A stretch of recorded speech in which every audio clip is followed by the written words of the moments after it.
are a little bit behind schedule, so I'll try to be as quick as possible. I've been told to give a quick presentation about the metaverse, generally what LandVault does, and also a fairly controversial topic around virtual land. So let's get started. So who are we? So my name is Sam Huber. I'm the founder and CEO of a company called LandVault. LandVault today is the largest construction company in the metaverse. So we build projects for brands. We build on every single platform. We have a team of over 120 people based across Europe, US, and now Dubai, where I'm located. We were talking about funding before, so we've raised significant amount of funding over the years to build infrastructure for the metaverse and tools such as analytics, monetization tools that help brands actually monetize their experiences. And we've done over 200 projects in the metaverse for some of the brands that you can see here. So MasterCard, Heineken, Walmart, Standard Chartered, Red Bull, a lot of these brands that you've seen enter the metaverse on Sandbox, on Decentraland, or even standalone activations in Unity or Unreal. LandVault was the team behind the scenes actually building the experience. So we come up with creative ideas, we build, and then we have the tools to then turn these activations into an actual business by monetizing it.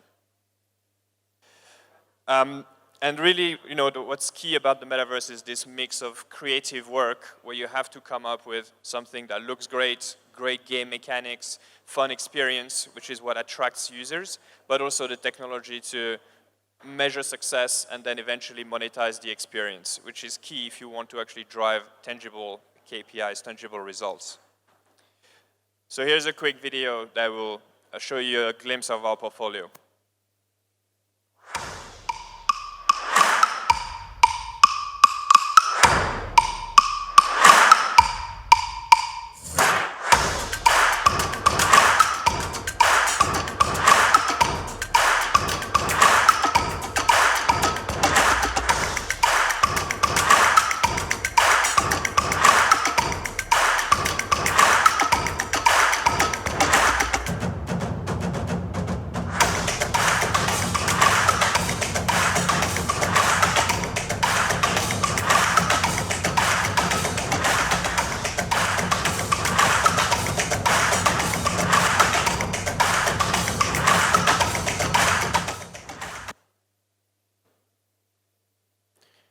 So this showed you a little bit about the Sandbox project. The company actually started mainly focusing on Sandbox, and then as other platforms starting to come to life, we adapted to what the market needs, and now we build a lot in Unity, Unreal as well as other platforms.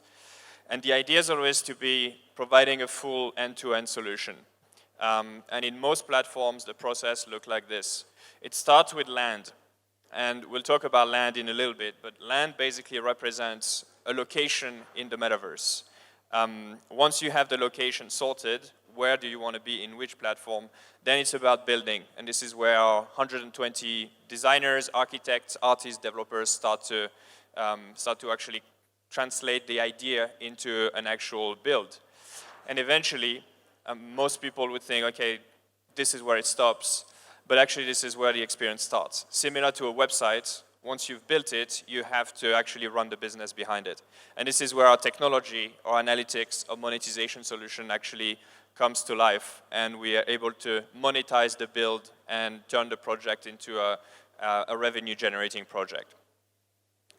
So if you double-click a little bit into the first part of the process, which is virtual land, which is the topic today, I wanted to talk a little bit about this. I know it's a controversial topic. A lot of people don't believe that land is valuable. We've seen the price go up, go down, and it's been a really exciting ride to see what happened. Personally, I became familiar with virtual land in 2017 when platforms like Decentraland and the Somnium Space did their ICO. I was actually one of the first landowner there. At the time, a piece of land costed about $50. It went all the way up to $20,000, and now obviously it came back down a little bit. But despite the fluctuation of the price, we still believe that land is a valuable asset. So first, let's define what land actually is in the metaverse. So land is basically a small portion of a platform. So the platform that you can see here is the Sandbox, right? The Sandbox is the most popular metaverse platform right now. And you can see that it's broken down into squares, and you have big squares like this, but actually you have small square like this that you can barely see here on the screen. And each square is an NFT that you can buy. It's a piece of land. The price of the land is not fixed. It's determined by supply and demand. So all of this land is actually listed on marketplaces like OpenSea. You can go out and buy a piece of land. You can sort it by price. You can sort it by location. And of course, you can see big brands like Warner, for example, Game5 Venture and The Walking Dead, who acquired larger portions of land, multiple land pieced together to have more space to build. So that's what land actually is. They're represented as NFTs, so each piece of land is unique. Once you buy it, it becomes yours, it's part of your wallet, and you can do whatever you want on top of it. The beauty of that is it's actually an entry point to actually build in the metaverse. You may think, well, anyone should be able to build in the metaverse, and that's true. But in this case, you have to own a piece of land, a location in the metaverse to be able to deploy your experience. Landvolt, we have a bunch of land. You can see if you just zoomed in a little bit of the image, we have a 6x6 there. That is actually a great advertising spot for us, and we have over 200 other parcels that are scattered around the experience. And this is why we rent to brands who we work with, because we have the right location for them. On top of that, we also build tools to analyze virtual land, such as the analytics here, so you can see the traffic, how many people are actually coming on a specific experience, what time of day are they coming, how many of them are identified by a wallet as opposed to guests. We can actually start to understand a bit more about demographic and a lot of other type of really useful insights to understand what is happening on the land.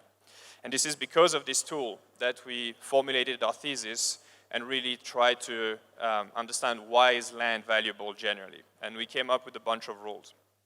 Oh, this is an example of Decentraland seen from the top. And basically, the lighter the green, the more expensive the land. So it's interesting that you can see that across the big boulevard, land is basically more expensive next to the streets. If you start to go away from the center, where obviously there's less traffic because there's less experience built, the land is cheaper. So you would say, does that matter? Because you can access anywhere without having to walk there. So this is what we're going to talk about now. Why is land actually valuable?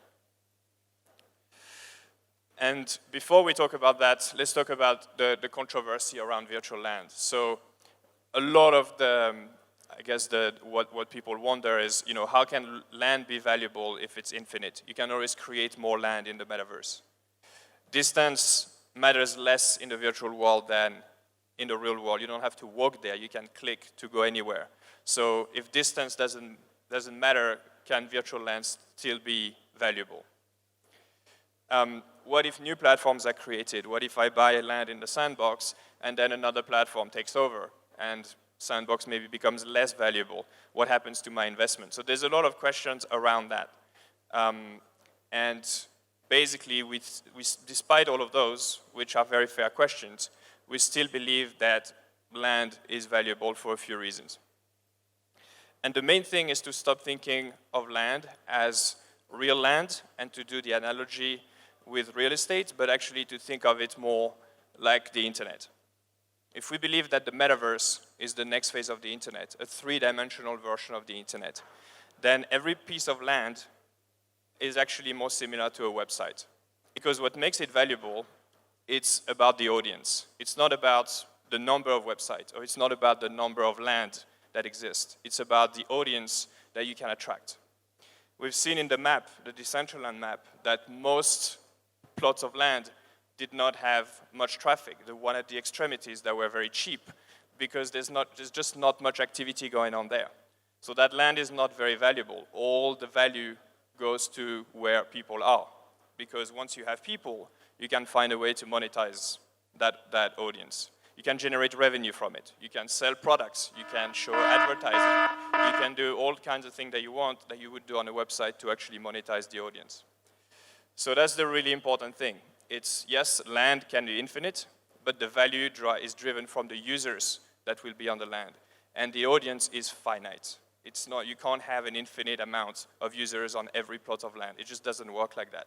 Users will aggregate towards the best experiences, the most exciting piece of content, and that's what would generate value. There's multiple business models that are available to land. At LandVault, we've created a land concierge service. So we actually rent land to brands like MasterCard, for example, which is one of our clients, and many others who do not want to buy land. It's very complicated for them as a corporate to have a wallet, to figure out how much it costs, to take into account the price that might change over time. So they rather rent it for a fixed fiat fee from someone who can be the custodian of the land. That's a service that we provide. Just to show you, that's another way that we can drive value from land, by renting it. Obviously, land is an investment, right? So it can go up in price like it has done in the macro, but over the last year, the price hasn't been doing too well. Obviously, it follows the price of Ethereum. So before buying this, you have to do your own research. It's definitely an investment vehicle. And what's interesting to see is a lot of the new platforms, like Spatial, for example, and a few other platforms that are popping up right now, do not have the concept of land. So not all the metaverse will be built on the concept of land. There are platforms that just allow you to create content for free. But I think what's interesting about land is it's also a new monetization model for the platform itself. If the platform cannot sell land, then they're going to have to find another way to generate revenue. And this could be by charging a much larger commission on sales, for example. Whereas on the sandbox, on Decentraland, once you own the land, you own the business model on top of it. It's almost like you're paying upfront for a chance to then be able to capture all the upside yourself. So it's just a different way to look at things. And so yeah, that's basically what I wanted to talk to you guys today. You know, we think that overall the metaverse obviously is much bigger than just land. Land is a very exciting new investment vehicle. It's a way for creators to figure out what to build and when to build on. And we're building the tools to be able to analyze these environments. We've built now various projects. Most of them have a concept of virtual land associated with them. If you're interested in land, if you want to talk about anything metaverse, any brands that you want to build with, feel free to come to talk to me afterwards. Thank you.